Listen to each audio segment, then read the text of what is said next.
बुलेटिनच्या सुरुवातीलाच कोल्हापुरातून एक अत्यंत धक्कादायक बातमी आपल्यापर्यंत येत आहे। जवानाच्या पत्नीने 2 मुलांसह पेटवून घेऊन आत्महत्या केल्याची धक्कादायक घटना घडली आहे। कोल्हापूर जिल्ह्यातील शाहूवाडी तालुक्यातील नेरले गावातली ही घटना आहे। स्वाती पाटील असे या विवाहित महिलेचं नाव असून विभावरी आणि देवांश अशी त्यांची 2 मुलं आणि या 2 मुलांसह त्यांनी आत्महत्या केल्याची धक्कादायक घटना घडलेली आहे। संदीप राजगोळकर आमचे कोल्हापूरचे प्रतिनिधी आपल्याला अधिक तपशील देत आहेत।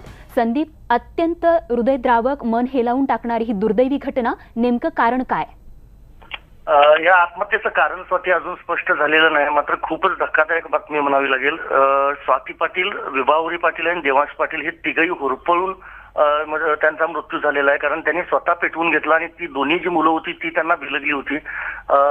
कोल्हापूर जिल्ह्यातल्या शाहूवाडी तालुक्यातल्या नेरले गावातली घटना आहे आणि 2013 साली महेश पाटील यांच्या स्वाती पाटील यांचा विवाह झाला होता आणि त्यानंतर सध्या महेश पाटील हे राजस्थान मधल्या जैसलमेर मध्ये आपली सेवा बजावत आहेत आणि घरात कुणीही नसताना स्वाती पाटील यांनी अंगावर रॉकेल ओतून घेतलं आणि ही आत्महत्या केली आहे। आणि ज्यावेळेला ही घटना समोर आली त्यावेळेला त्या घरातून धूर येत होता, त्यावेळेला इतर शेजारच्या लोकांना हे सगळं समजल्यानंतर दरवाजा तोडण्यात आला आणि मग त्यांना बाहेर काढण्यात आलं आणि पोलीस घटनास्थळी दाखल झाल्यात। विशेष म्हणजे ज्यावेळेला शवविच्छेदन करण्यात येत होतं त्यावेळेला माहेरचे लोक स्वाती पाटील यांच्या काही आक्रमक झाले होते, त्यामुळे त्या भागात आता पोलीस बंदोबस्त देखील तैनात करण्यात आलेला आहे। घटनास्थळावर कुठलीही सुसाईड नोट देखील मिळालेली नाही, त्यामुळे आत्महत्या नेमकं कुठल्या कारणातून स्वाती पाटील यांनी केली हे अजून स्पष्ट झालेलं नाही।